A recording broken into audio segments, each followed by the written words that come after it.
Hello, everyone, and thanks for joining us. I am Tia Blakeney, the program coordinator with the Core Network. I hope everyone is having a great day and enjoying the conference. I will now turn it over to Lauren Welch, the Development Director with Urban Core of San Diego County. Welcome, Lauren. Thanks, Tia. Welcome, everybody. Day 3, woot woot. I don't know what time it is where you're at, but my name is Lauren Welch. I'm the Development Director at Urban Core of San Diego County. So in San Diego, it's 11:30, but just Saturday, I moved clear across the country into Northern Virginia. And so I'm still working for Urban Core, but across the country. So now I have 2 clocks. I have one that shows me the current time and then one that shows me what time it is in San Diego. And that's hard. But anyway, you can go to the next slide. Yeah. So today we're just talking about being a grant office of one, and the idea is making an impossible mission possible. I don't know about anybody, but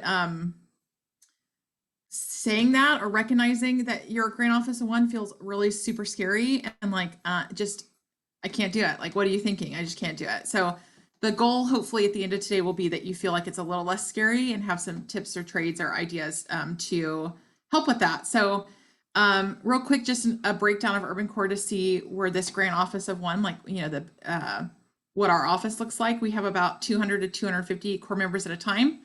Our office is 33 years old. We just opened a second location satellite office in San Diego County. There's North County, which is in San Diego County. It's not a separate county, but we still call it North County because San Diego is so big. So we just opened a second site in North County to serve core members there. We have about a $13 million budget. Of course, a core member development program to provide all the case support and job placement and such at graduation. We usually have about over 30 crews out every single day in the community. And we have an environmental, construction, recycling, and community improvement services departments at our office. Next slide, Tia. And just a little bit of understanding. Oh, I did want to say one thing. Sorry, this slideshow is ridiculously not exciting. Like, it's white with black writing and a logo every once in a while. There's some pictures later, but I joked about the reason why it's so not exciting is because you're a grant office of one. Like, who's got time to make an exciting PowerPoint? So just heads up that's why it's real chill. Sorry. So just understanding of my role at Urban Core, I do all the researching, writing, submitting, tracking, and managing of all the grants we have at Urban Core. That's an average of about 100 grants that I write a year. So our grant office, the grant office of one, myself, we write corporation, foundation, local government, and state grants, but no federal grants. And I think that's super important to understand in the discussion, because a federal grant can take just as much time as 4 state grants or 25 local grants. So we receive about 40 to 45% of the grants we write a year, which equates to a few $1 million a year. And I do all donation development management. It's important also to say in that our donations we receive at Urban Core are less than 1% of our budget. So it's not a huge amount of work in donation management. And then, of course, the other duties is assigned, which is helping with recruitment, helping with marketing and press, annual documents like the annual report. People in our office, I don't know about anybody else's office, if you do grant writing, there's always the people who send messages saying like, hey, can you edit this? Can you, before I send this out, can you make sure this email sounds right, or that this report sounds right? And then I just added a few other things. We have a grant roundtable in San Diego that I host. And then we have a new day of giving in San Diego called San Diego Gives that I created. So that's kind of on the side. And of course, everyone at this point is a Zoom expert. Yes, you need to know everything about Zoom. Next slide. So I just have a few poll questions that Tia's pulled up, and just to get an idea of who's in the room. So you can, if you've never done a poll everywhere, there's 2 ways to do it. You can go to pollev.com/StephanieMatt019, or you can text that same information to 22333. So 2 easy questions, or if you don't want to do either, totally, I'm fine with you putting it in the chat. Let's just be real laid back. So the first question is, what size is your organization's grant office? Again, you might not be grant offices of one. So are you? It's just me. Yes, it's me, but I also do a lot of other things. There's a lot of cores, right, that you do grants, but you also do a bajillion other things. Yes, I provide support to our one man. It's not me, but I support that one person. Or no way, we have much more than one person in our grants office. If that's you, I don't want to hear it. I'm just kidding. Totally want to hear it. But okay. Give it just a few seconds to answer if you're doing it through the poll. We have oh, okay, great. So what size is your organization's grant office? Most of people are saying, I support that person, which I think is really great that you're here. If you do support that person, because maybe you can then maybe help support them better, right? Or give them some tools or help in the support you do through some of the things we talked about today. One more poll question, Tia. I don't know. It looks like, well, we'll still, why don't you put the answer in the chat? We were having an issue with poll everywhere earlier. So maybe the answer can just go in the chat for this one. But if you are a grant, oh, never mind.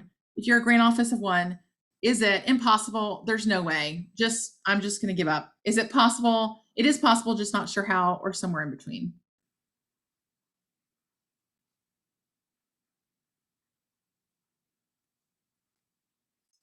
So you got a D. Yeah. Oh, I thought, for a second, I thought Dawn put a D, and I'm like, well, that'd be other as decided. So great. So a little bit of everything. T, you can go to the next slide. So there are pros and cons to being a grant officer one. I'm going to give you some of my thoughts on pros and cons, and then open it up for either raising a hand, a virtual hand, or an actual hand, or putting some pros and cons in the chat as well. So next slide, some of the pros. And again, there has to be pros, right? Let's silver lining it. No one to wait on to complete their part of the grant, right? If it's only you, if you're waiting on someone, it's you. There's no one to blame except for you, right? So you feel like, dang it, that grant didn't get submitted. It's you. And then the other piece is, the start to the end. So one of the great things I like about being a grant office of one is if someone asks me a grant question, I'm not like, oh, let me go ask this person, or let me, I need to check in over here, or I don't know the answer to that, not knowing the deliverables, and it takes a lot of time to find that information. Yes, Greg. I would be happy to do that. I'll put my email in the chat here in a minute. Next slide.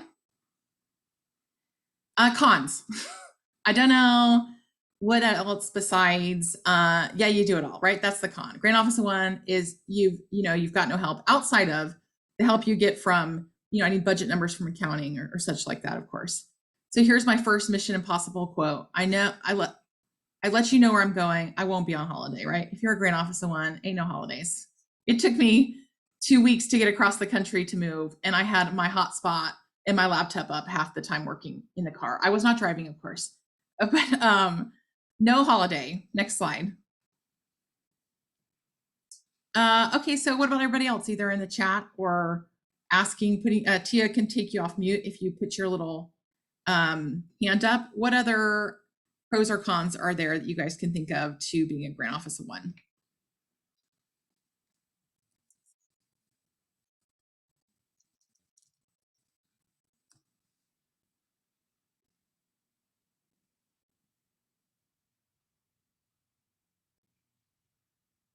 Anybody?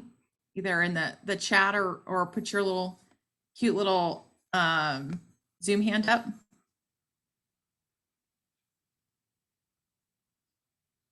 Yeah. That's a good point. Yeah, for sure. No redundancy in roles.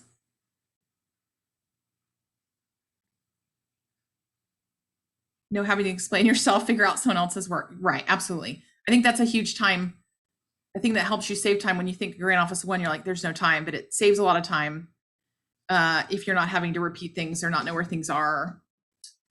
Yes, hard to replicate if you have turnover. Yep. Need more feedback. Accountability. These are great.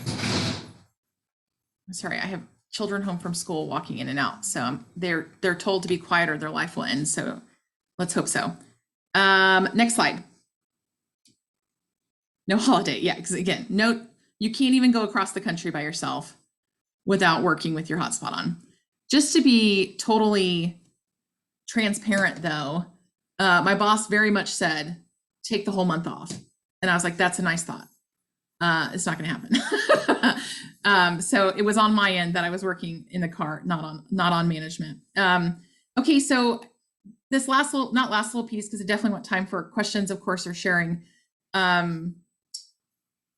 Well, let me take a short break real quick and just see if anyone has questions at this point, and then we'll jump into some suggestions to make your impossible possible, right?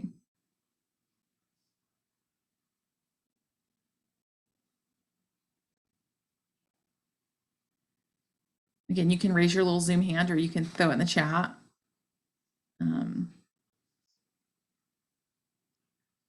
I like, Harper, how you said hard to manage everything in caps, because it does feel like a lot of things. It's just I make list after list after, like, just constant lists that get thrown away and a new list gets made. We'll head out. If you have questions, you can throw in the chat and we'll answer. But let's get started on the first suggestion for a one-man grant office. Tia, next slide. Tip number one is to have a firm that I would suggest is to have a system for after a grant is turned in. Yes, sticky notes. So we used to do it at Urban Core where you'd have to print out a copy and put it in a folder and put it like in an actual physical folder. Of course, we changed it before COVID. But the idea, of course, is to have it saved somewhere, the final saved somewhere. So what I normally do is save it in as soon as I hit submit, my brain goes into like post submittal status, which is saving it in my own grant documents. Then we have a shared drive that I save it to. When you talk about turnover, say they don't know where files are, right? Everyone's got access to my files. So if they're like, oh, hey, I want that grant you submitted for X. So it could say the TIA Foundation pressure washers and the date that I submitted it, so that the information is there. I have an internal grant document, which I have a screen share here in a few pages of what that looks like. I added in there. And then we do something called a CEO report that goes to our board. The CEO puts it together for board meetings. So I add it there. I suggest doing it at the time it happens, because it takes like 60 to 90 seconds versus at the end of the month going back and saying like, what did I submit? When did I do it? And what was it for? And trying to remember. So I think a big time saver is just doing it when it happens and making it something that you automatically do. Of course, these force 4 might not look like what it looks like in your office, but the point is being, if you log it where it needs to go, it's easier to find. Of course, it saves time in the end. We have I get asked, once every 3 months or so, hey, I need all the grants you wrote and all the grants you were awarded in the last 3 months. All I literally do is go to those 3 months of CEO reports, copy and paste it. And it takes me 60 seconds, 10 seconds, 20 seconds versus I don't even know how long it would take if I had to like go back and figure out what I wrote and get it all to her. Next slide. Tip number 2, here's your other Mission Impossible. It says, Kit Ridge, you've never seen me very upset. So tip number 2 is to set Outlook reminders. And this is my favorite nerdy tip, and I'll own that. I don't know about anybody, but when I can find a grant, if I find a grant 6 months early and I'm like, oh, it's too early, and I just move on. Instead, I put it on my Outlook calendar to say, this grant opens on this day and is due this day, and I put the link in there so that my calendar, because I'm not going to remember 6 months later that I found that grant. I set reminders on due dates for reporting. So as soon as a grant is awarded, again, it's part of that like post award process. I throw it in my calendar to say due date, and then I put 30 days before that, like start putting a draft together and getting the data that you need. Early enough to start. Oh yeah, sorry. That bullet got me confused. Next one is asking questions of funders. So I don't know about anybody of you, but if you ever ask a funder a question on their guidelines or if you get a denial, I ask every single denial. Thank you so much for your time. So grateful that you are interested in our mission.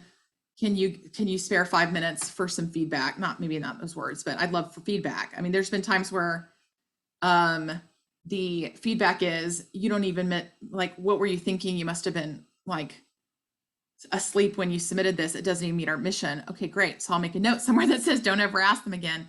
But I had a grant a few years ago that I forgot to click a button that said that we worked in San Diego, and it automatically pushed me out without even reading the grant. So those are really helpful feedback, right? To be like, oh, I just need to click the button. but I don't know about anybody else, but when I ask a funder a question, I don't get a response normally. I have to remind them. And if I don't set a note to remind them, there's no way, again, doing all the things, then I'm going to remember to go back and follow up with them. So, yes, so anytime I ask a funder a denial or information about guidelines, I set a follow-up for that. And this over here is just a screenshot of what that looks like if you're in Outlook. And I do this honestly, not even funder wise. I send an email to anyone I know that isn't going to respond right away. Like I know that they're not somebody who emails continuously and always responds. I do a follow-up for all of them so that I can follow up on those notes and not forget them. Next slide. Not top number 3. Tip number 3 is systems. And you got your picture here. It says make it count. There are many ways, of course, to manage grant systems or to manage a grant system. Many people use paid ones, right? Like Grant Hub or any kind of CRM, Salesforce to like log in what they applied for and when, and the follow-up and everything. Any way that works, just do it. I don't use anything paid. Maybe I'm old school or just old, but I use everything Excel and Word. Literally, I've tried to do things online and I just get really confused, but whatever works for you, make sure you have a system for the grants that you're writing, the grants that you want to write, including the grants that you're not going to write because they're outside of your mission. Because there's often, again, a year later, a grant comes up. You're like, oh, this is a really cool grant. I should apply for it. If it's not one I normally see, I go to that list of grants not to write to double check. Because if I have a note that says they only fund 100% homeless organizations, we're not 100% homeless, right? Because not all our people in our program are homeless. Okay, never mind, don't even write it, right? And sometimes if it's been a few years, I'll go back and ask them, hey, when I spoke to you in 2018, you said that, I just want to make sure if this is still the case or not, right? And that takes minutes versus hours that are wasted if you write it and you're not within their mission. Next slide. Apparently top was the word I was going for. Tip number 4, reoccurring grant meetings with teams internally. This is has been huge. It has been really important to us. Our environmental team, as majority of our grant work is done in our majority of our crews are environmental crews. So we have an every other week, and depending on if it's a busy time, weekly meeting. Actually, it was this morning, and we pull up this matrix here that I've screenshotted, and essentially it's, who's the funder, who's the project partner, what's the budget, what's the labor budget, what's the balance of labor left, who's the project lead. I don't know, again, anybody else, but can this work be done in the nesting season or not? That's a huge thing for us is, do you have to wait when birds are nesting to wait till after the season's over? Project date, I put in the job code. It's pretty much like a cheat sheet for environmental. So if they're ever like, oh, I need to go buy X, wonder what our labor budget is or how much we have left or what's the hourly rate or anything like that, they can go to this document. But for our twice a month meeting, we also go to this document and we go through one by one. What's the status? How did this go? Have we figured out this issue or whatever the case is, which is huge because our environmental team is go, go, go. And the grants, of course, have requirements. So this has been huge to have an hour meeting every 2 weeks, which sounds like a lot, but it's cut down a lot of the time that you're spending on crises and having to handle things last minute. We also have a construction meeting. We only have a few grants with construction right now with our construction department. So I usually come in at the top of the meeting and I talk about grants and we share information and updates, and then I leave and they do the rest of their meeting. And then yes, this grant matrix that I've got here, I just put it like, so it's on a shared drive that everyone has access to. Next slide. I really hope it doesn't say top. Yay, it says tip number 5, and then we'll take a second for questions. But tip number 5 is schedule time for important tasks. Again, this has been huge, and I screenshotted a copy of my Outlook, but like submit final CAL FIRE Valley Center grant. Like this might seem really silly, but time just gets away from you, and all of a sudden you're like looking down a deadline that's tomorrow, and you're like, crap, I have no time because I've got meetings all day. And then I know there are people that end up canceling meetings, right, and putting things off because they've really got to get it submitted. So I try this grant was due on the 9th. So 2 days before in the afternoon and I told my project partner, you have until the end of the day before to get me whatever you need, whatever's missing. And I'm going to, schedule 2 hours to make, and it might take 30 minutes, but just plenty of time to get it done. The other thing I schedule time for a lot is like a new grant foundation research. Again, I don't know, especially as a grant office of one, when do you have the time to find new grants? Never. Literally, I would go 2 months and be like, crap, I haven't even looked for any new grants until I literally scheduled time to make sure it happened. So yeah, so it says schedule timer, it won't happen. Remember, you're the only person. I like this Mission Impossible quote about we'll burn that bridge when we get to it. No, not really. You'll never get to it, right? If you don't schedule time for it. So yes, I also schedule time. It says to follow up with donors once a month, work on finishing a grant to make sure it gets done, before the due date. So I'll take a quick second for any questions. And in the meantime, I got one in the chat. What info is on that CO report? Just who, how much, and what it's, yep, that's literally, it's a Word document that has at the top, April 2022 or whatever. And it says submitted, funded, and unfunded. And all I do is go through and bullet point, like I think I submitted one yesterday. So it's whatever foundation, $5,000, what it was for, and the date. And like I said, then it's real easy because I can just copy and paste it directly to whoever asked for it. And sorry, we have, once a week manager meetings. And what's on my list is what I've applied for or been approved. So again, it takes seconds to go in and copy and paste it to put it on the agenda as well. Sure, yeah. Mary Bessa, can you share templates of your grant tracking sheets? I'm telling you, it's the most simplest thing ever, but yes, I can do that. I can share it maybe with Tia, and Tia can get it out. Let me make a note of that because then it won't happen. Tracking doc, or you can email me. I put email in the chat.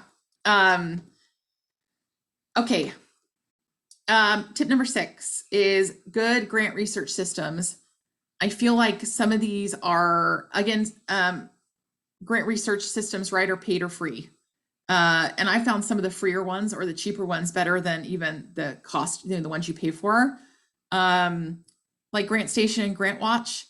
If you're a member of the Grant Professional Association locally in your area, which Urban Corps is, GrantStation is a part of your dues. So if you haven't used them before, I think membership's like 200 and some odd change, 220, and then a GrantStation is like 170. So majority of what you're getting, of course, would, that's a good way to ask your boss for it, is like, hey, I get both things in one practically.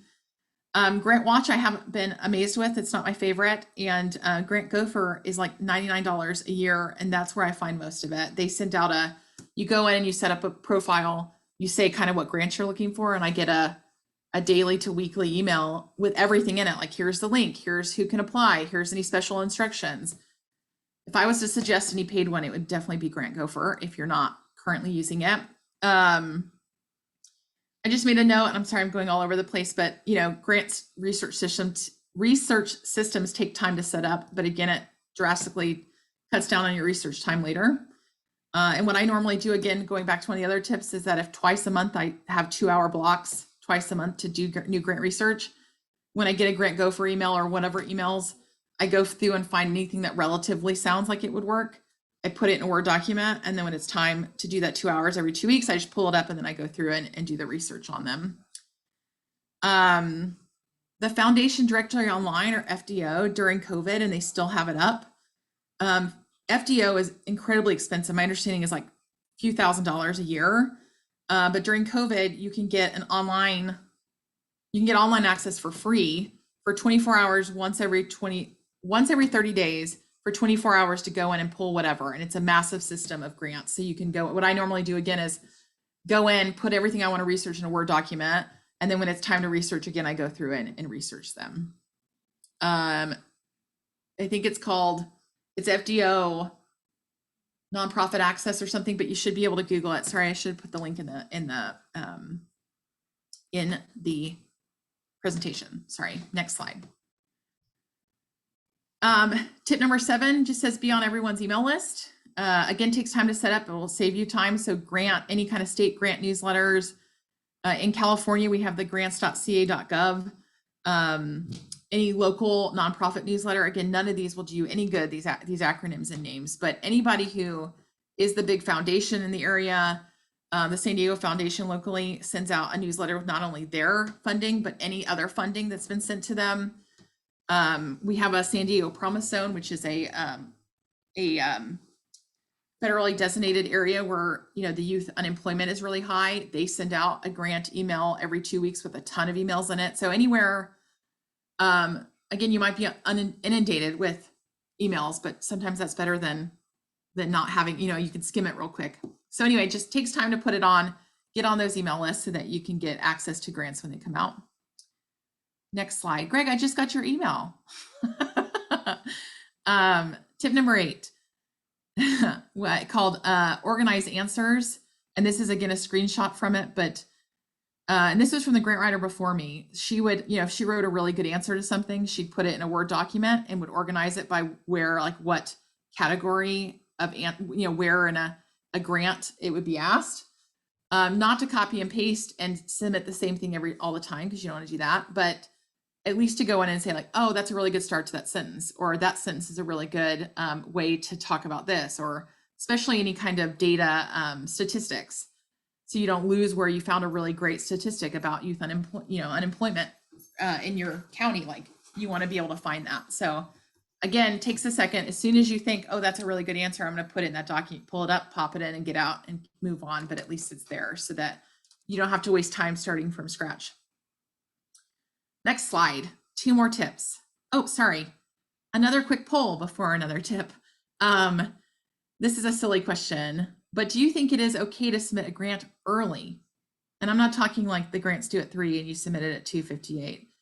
That is technically early, but what do you guys think? Yes, no, maybe? Who does that? Like, what?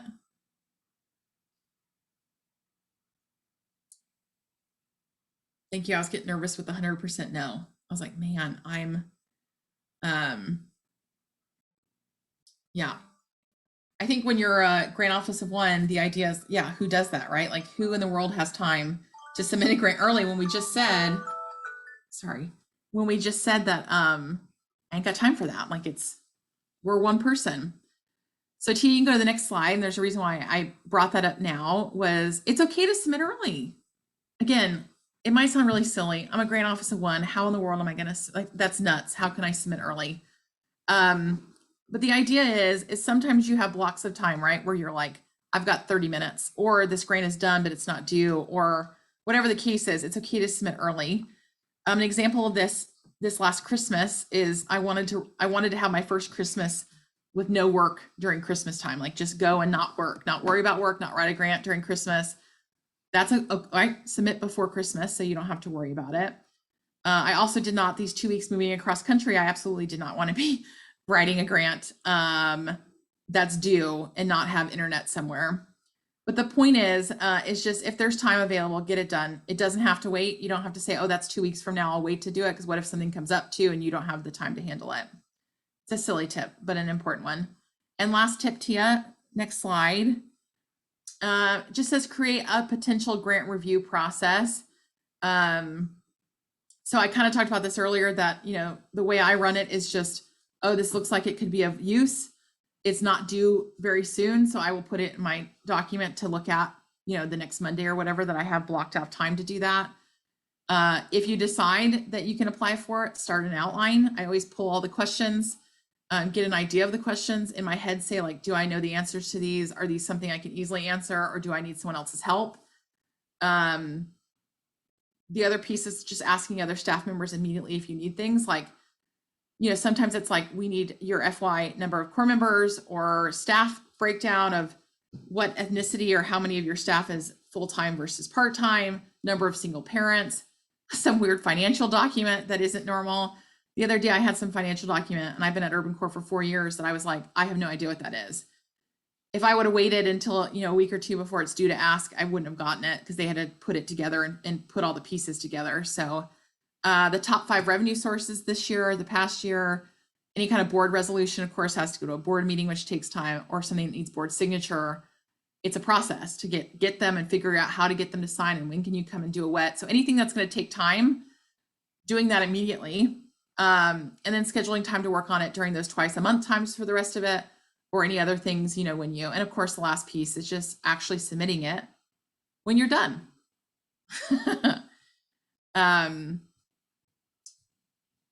So I'll take another break for a second, just for any questions. I think I'm talking really fast purposely because I don't want to run out of time. And I think I'm now not at all running out of time because I'm just talking really fast. I don't know about anybody else, but sometimes you can like feel like you've been talking for 10 minutes or 5 hours and you just don't know. And of course, I'm looking at both of my clocks to figure out what time I'm supposed to be looking at because one says 12:03 and one says 3:03. Any questions? Greg? Yeah, so our board is looking at hiring someone, and I'm curious if you have any tips on, I asked for the job description already, but kind of how do you evaluate people applying to be development offices of one? Well, that would probably be a really good question for those that, because we've always been, Urban Corps has always had a grant office. I mean, we have a development office, which is myself and our marketing person, but there's only one, grant person. So we've always been a grant office of one. I mean, and I don't know about you, Greg, but too, you can ask people, are you good at time management? They're like, totally. And they're not, right?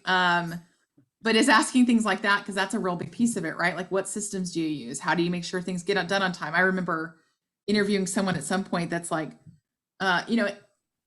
well, sometimes things don't, they don't get done. And you're like, no, like it really needs to be someone who that's kind of their first, right? Their first inclination is systems and data and understanding the importance of timeframes. And I think sometimes it's working late one day and less the next day, if that's the case, really to get something done versus, oh, I only work from 8. And again, I might be getting myself in trouble here, but I only work from 8 to 5. Sometimes isn't always the case for grant writers because, if something's due at midnight, you might be working late one night and making it up later. So maybe the mentality that 8 to 5 isn't always the case. And I'm just trying to think about, the grant writer and a development person, right, works with everyone. I work with literally every single person in our office. So really a person that can do that can work independently, because you have to write a grant on your own. Like when it comes down to it, it's on you to get it done, but also recognizes and has a good personality, right, to work with a whole bunch of other people. One of the things when I was hired was like, hey, we see that you could really fit in with the group here, that you could be a good. And every office is different, but I have people in every department saying, hey, can you get me money for government ed day, for Corps members to go to government ed day? Or the other day it was like something very strange, like a sign on like they're just coming from everywhere and being able to, track all that and to work with all those people on what they need. And I don't know if that answered your question, but. No, yeah, that's great. Have you ever had people that are part-time? Like we're going from an office of one to now, like I do everything and I'm looking forward to having some help. but the board's looking at what they can afford and some have wanted to consider maybe a part-time consultant. And I don't know what your thoughts are on that. Yeah, I'm not I did some consulting work for another Corps, but it worked because I knew the Corps model. I think that's the challenge with consultants, just on just as a side note. And I own my own consulting business. So like I'm saying it as putting myself down in that way, but it's really hard because you spend a lot of time with a consultant getting them up to speed and knowing what you do and being passionate about what you do, and it not just being a project they have on top of the other 100 projects they have, right? Mm-hmm. So I would say an employee is ideal in any way possible. And I always say, you can afford a grant writer easily, because if my salary, right, one of my kids the other day is like, do you get a percentage of what you make? No, that's not how it works. But you make way more than your salary is, right? In initial, it's how do I pay the salary? But if you get a good grant writer, in theory, they should be able to essentially, you can't use a grant from a state to pay the salary of a grant writer, but you know what I mean? They bring in all the money, 10, 20 times the money that they cost as a salary, right? So I feel like if anything's doable or anything is good to hire, would be a grant writer, right? Because I hope that made sense in my brain. Yes, it did. And there's some good questions from Mary Beth in the chat. Are you responsible for every aspect of grant management and reporting, including? Yes and no. So we we have a contracts compliance officer and an accountant whose part of his job is all the grant reporting. So he sends everything in, but usually the grant reports, I do the narrative for them, and somebody else brings in all the other pieces. I double check that they sound right based on my knowledge of it, right? Or somebody else will write a narrative, and then I'll go through and adjust it, or that number's not correct. It's actually this number, or add any kind of stuff that the funders want to see. We have a system for hour tallying. We have every grant we get gets a job number, and that job number has to be used to submit for anything, hours, labor, purchasing of anything. And so that system, essentially does it itself. But again, our accountant sends me grant budgets once a month, and I go through and go, that number doesn't sound right, or where did you get that? Or can I see that receipt? Or, so it's a collective work, but, I think it's really great because instead of just submitting something, even if it's a quick email that says, hey, Lauren, is this correct? And I take 5 minutes and go, yeah, it's all right. That's great. That's better than sending something off to a funder. Do you think a grant office of 1 is the ideal number for people for your organization? I think we have a very large organization that writes a lot of grants to have only 1 person. I might also just be crazy enough to do it, right? Sometimes it's person able versus, no, I think, actually I did, and I can share this too. I asked San Diego nonprofits what their grant office was, how many grants they put out. And what I mean? Just to see if you have 4 grant writers, you're putting out 300, grants, or kind of what's your budget? How much do you put out? How many people are putting them out, to get an idea as to what's normal. I don't think we're normal as having 1 for a $13 million organization. But there's also organizations that are $2 million organizations that have 10. We have somebody here in San Diego that literally has a 10-person grant office for a pretty tiny budget. I think that also depends on how much grants make up of your income, right? If grants are 80% of your budget every year, then absolutely you need a much bigger team to make sure that a majority of your budget is made. At Urban Core, our grants are about 15-20% of our budget.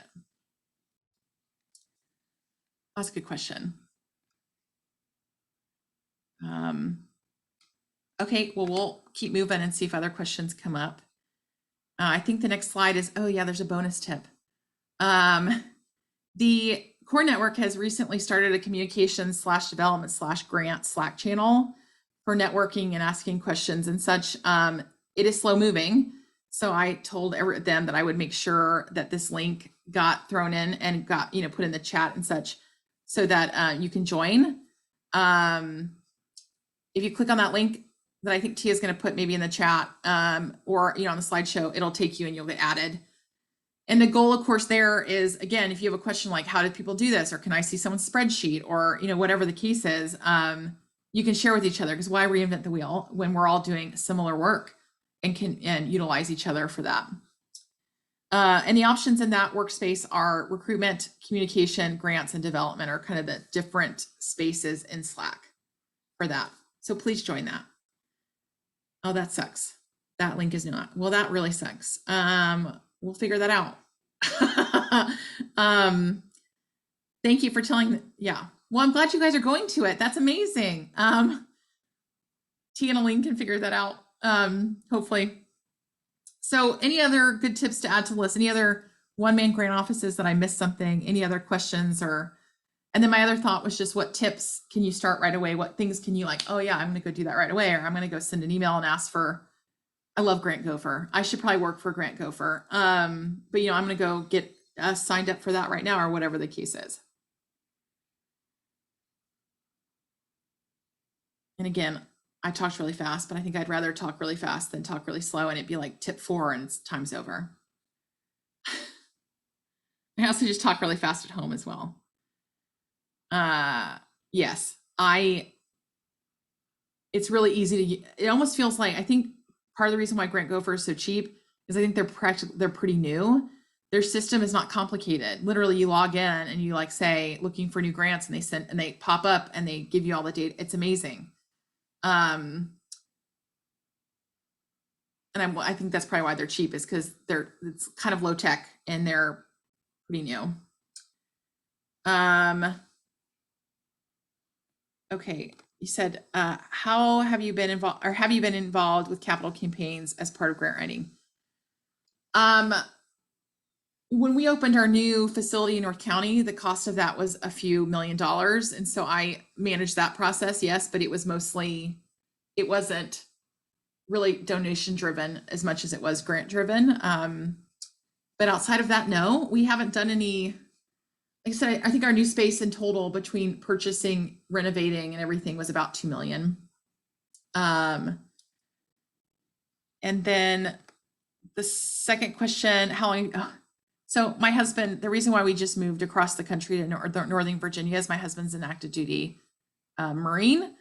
And so I've worked in nonprofits since I graduated college, which I won't say how long that's been, but a pretty penny of time. But in every small town we lived in, I've worked for small nonprofits like United Ways or Habitats that like had 2 staff members. So I did grants, a few a year, but definitely not 100, because we also did 100 other things, because it was like the development person did all the communications, website, all of that as well. And then we got to San Diego. I had a job lined up actually, and it fell through. And I didn't want to be and I told my boss knows this, so it can be shared, but I didn't want to be a full-time grant writer. I had no real interest in doing it because I felt like it was very sit at a computer all day and type and just sit in your cube and not talk to anybody and just type. And that hasn't been the case. I've made it not that way for myself. But yeah, I took the job because I needed a job. And that's really kind of how I started Urban Corps. And a lot of the management tasks were not mine, but we found that there was a hole or a gap in that system. And so I had the skills to fill it. So I did. I'm sorry. My alarm on my phone. Yeah. So I think, like I said, just getting the start was really just that I worked in nonprofits and loved that work, and had no real, I joke that we both work for Corps because my husband's of course in the Marine Corps and I'm in Urban Corps, but that was my, working in Urban Corps was my first Corps experience for sure. So yeah, any other tips that people have to share, either coming off mute or in chat, or anything that you think you can start right away, or other questions? I can go back and re-explain something since we've got time.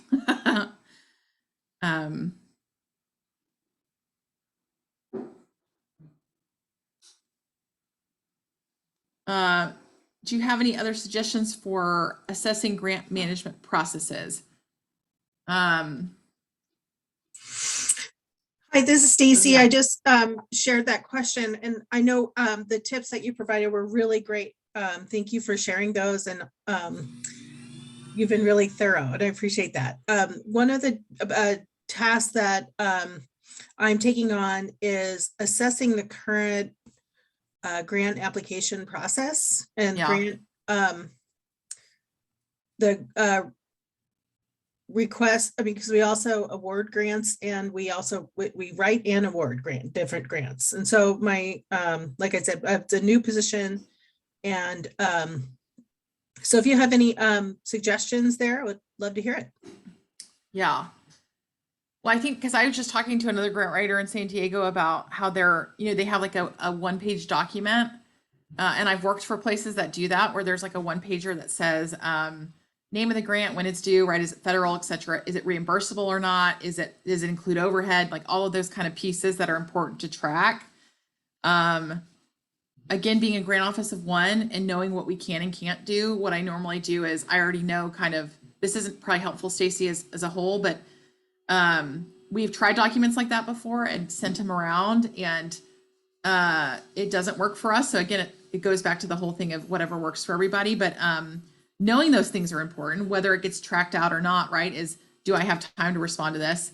Is it something that Urban Corps has in the past or wants to do, right? Is it, there's some grant agencies that we've now decided like, nope, just not our cup of tea, right? We don't do it well, or we don't want to do it, or whatever the case is, right? So it's checking all those things. Okay. But what was I going to say? I think whether it's a document or not, it's whatever that review process is, because again, every organization is different. Sure. You know, it might be that, you know, it needs to go to your boss to review before you submit it. So you do all the work or you put it in an email. I think this is good because of this reason. And Yeah. here's how much we could get. Here's the likelihood, or here's when it's due. And here's what I need from you. And the boss would say like, yeah, yes or no, based on return on investment. Okay. Yeah, Thank you. I appreciate that. I know that was kind of a vague question. And so I appreciate you tackling that. Yeah. Yeah. And I don't, again, we're a little different. Like I said, I've worked with places, like I said, that document that just really tracks all the pieces that somebody else needs to review to look at, or at least so you have it all in one place, so you know. And that goes back to that kind of like prepping for it. Right before we moved, I found a grant that I was like, oh, it's $10,000. No, I didn't know how much it was. It was like due the Monday, this last Monday. We moved into our house on this last Saturday. So 5 days ago, we moved into our new house. But it was like due Monday, and I'm like, oh, that's really tight. I don't know that I can do that with the move. But I was like looking through and I'm like, oh, that's really simple. That looks good. I don't need a letter. I don't need a board resolution, right? And then it was like 10-page narrative for $10,000. And I was like, that's a no-go. Like, that's an absolute no-go because just of the return on investment, but and just the timing, of course. But there's another, I gotta scroll up. You mentioned that, yeah, you win 45 to 50% of grants. Do you think this should be the average, and has the percentage of grants won increased over time since you started? So it's funny because every fiscal year I have this little electronic reader thing that I have, and every fiscal year I'm trying to find it now that I'm talking about it. I track the percentage, the number of grants, etc. And there's some years it's like 60, 70, and there's some that it's, I'm pulling it up, sorry. Or I'm trying to pull it up. Where is that? I'm really, really good at keeping things and knowing where they're at. Can you tell? Okay. So the first fiscal year, it was 39% of the grants funded, but 73% of the money, because again, those things don't align.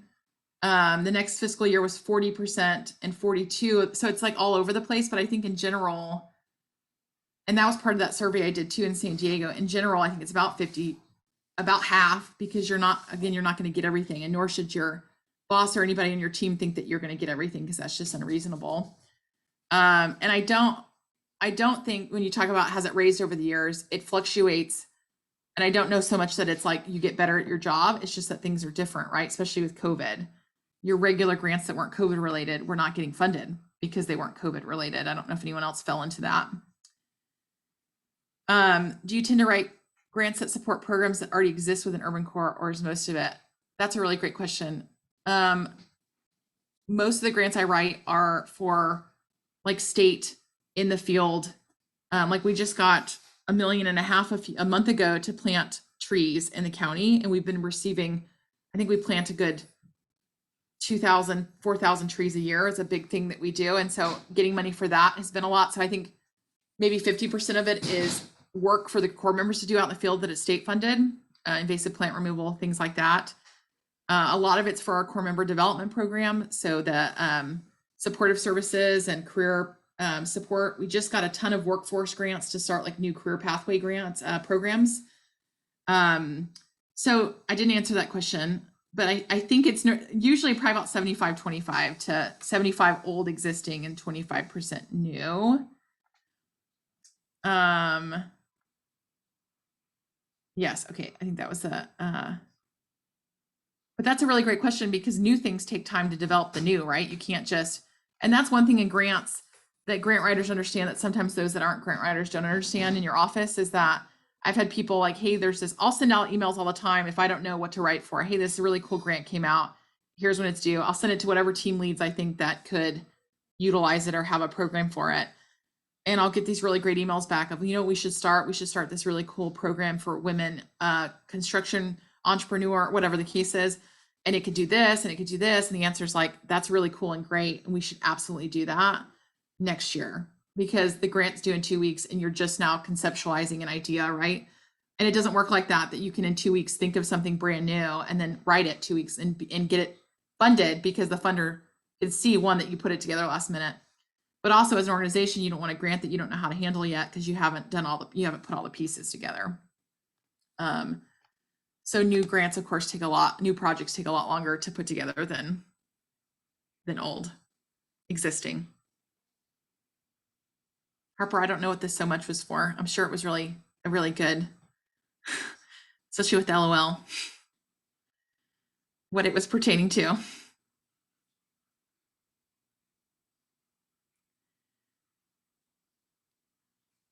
Any other, so I'm going to be, oh yes. We actually had some local government grants that, I went to them to see what the status was, and they're like, listen, we're just not doing anything non-COVID related. And I think the grant was for something, but we needed some COVID related grants, so we were able to switch it. So they allowed me to like send in a suggestion. Okay, instead of 15,000 for a chipper, we really also need this for COVID related work. And then they were able just to adjust it, which was great. Which is a whole other discussion about COVID grants and how to do that right now.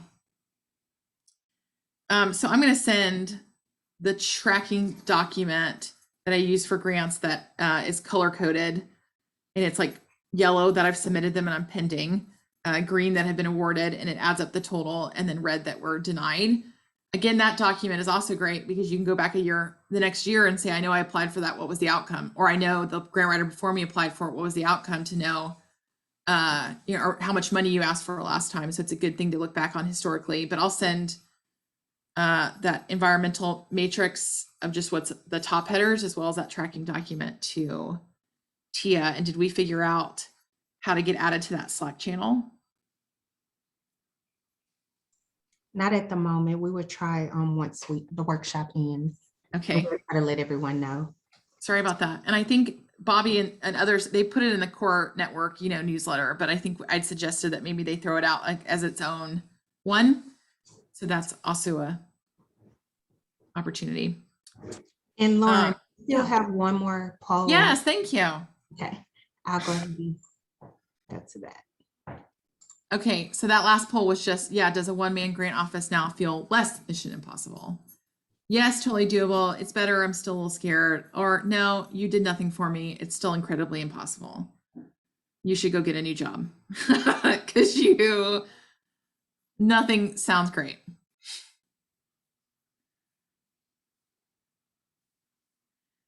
I think one of the things too on that note is that I've had grant writers, like I host a grant roundtable of grant writers in San Diego just to network, and we hear from a funder, and it's a great way to say like, hey, this local funder, have you applied? Do you know of it? And there was a new grant writer that said her boss said that she should be writing 600 grants a year, 600. And we were like, as a group to a new grant writer, we're like, that there's no physical way.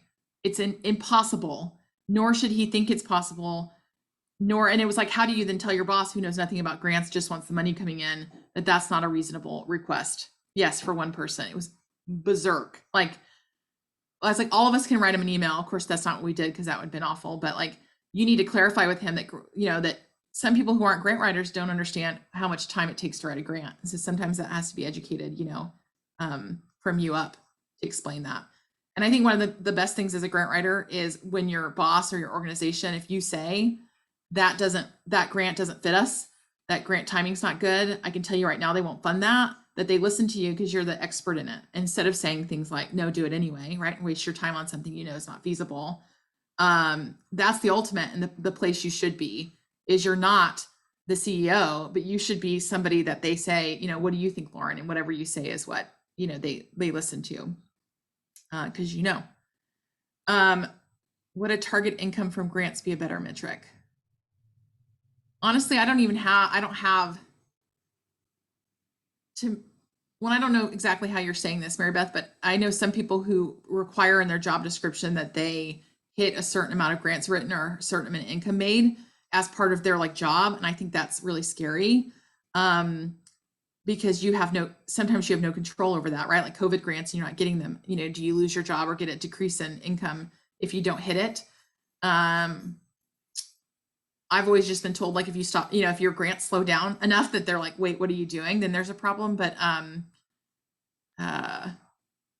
that becomes very salesy, right? And not so nonprofit. And again, I don't think that's what you meant, but I wouldn't put that in a job description into Greg as well. I definitely wouldn't, you need to write this many a year or whatever the case is.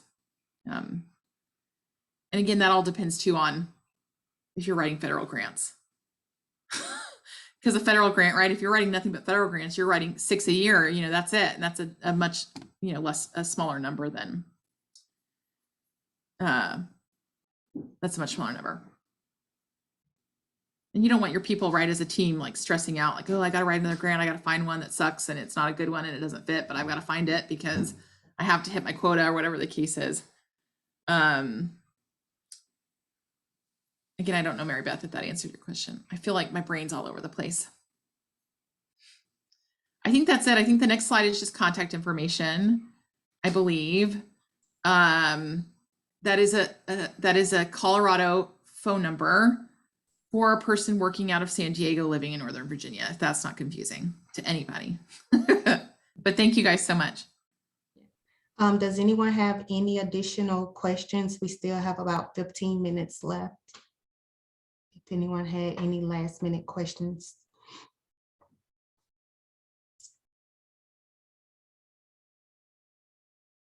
No questions? No more questions?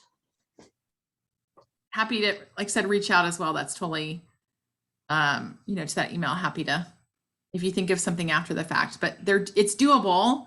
It's okay. Don't cry. Tell your boss what's doable for you, right? And kind of set your own tone as to what you can do to be successful. That's a huge piece. And good luck, man. The grant world is crazy. Most definitely. Just from, like, I never knew much about grants, but just from listening, I've learned a lot, and it's a lot that comes with it, but it's doable.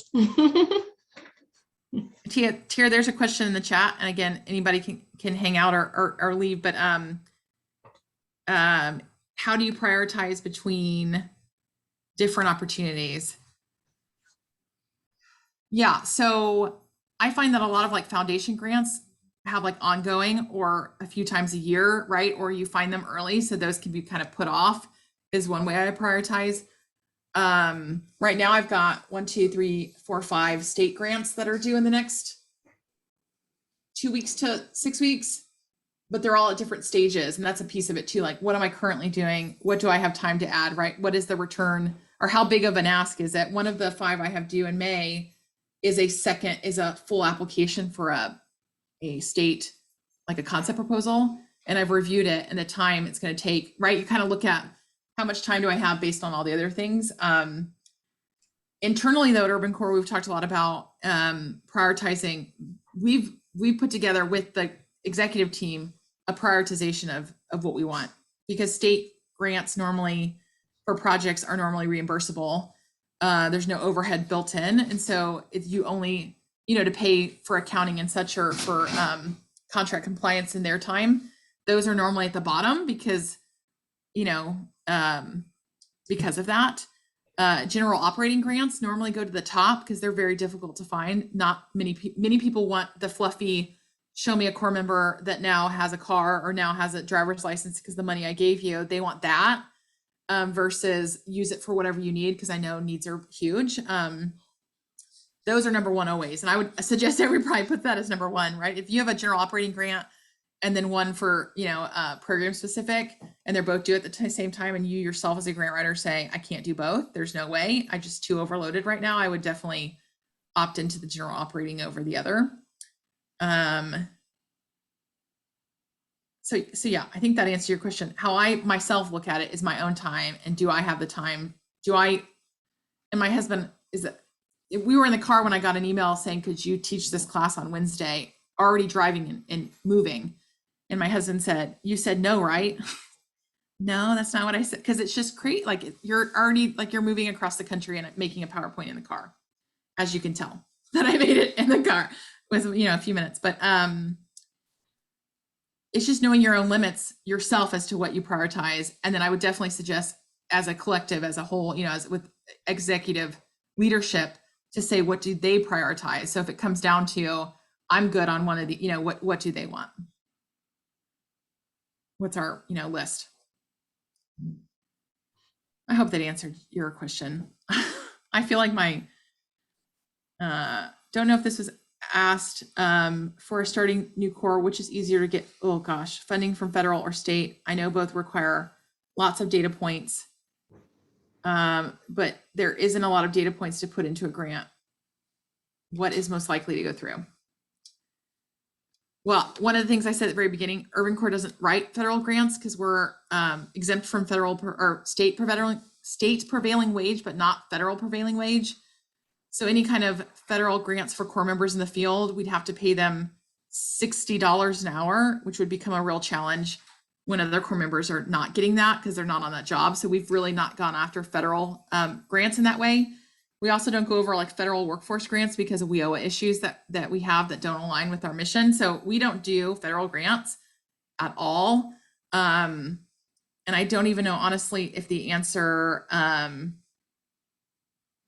if this is a helpful answer, but I think it also depends on the funder, right? How much money is available, how competitive the process is. I would definitely say a state grant is going to be easier than a federal grant by miles. And when you talk about not having data, it would be easier probably to align, data you do have to a state grant versus a federal one. So yeah, that I feel like that's like when you ask your mom a question and she like floats around it, doesn't give you an answer, but sometimes both or never. And Greg, we don't have any AmeriCorps funding whatsoever. Not a lick of it. Majority of our budget, I think 78% is fee for service contracts. So, City of San Diego hiring us to do roadside cleanups or tree planting. 80% of our budget comes from just those contracts that we get for Corps members to go out and work. Like I said, about 15-20% is grants, and then 1%, less than 1% in donations, which is a whole discussion on that Slack channel I've started, but there's not a lot of people on that Slack channel yet. It's a whole discussion I want to have, which is about Corps and getting individual people, individual donations versus like how much individual donations do Corps get. Of course, every Corps is different, but that's a whole other discussion I'd like to have on that Slack channel. So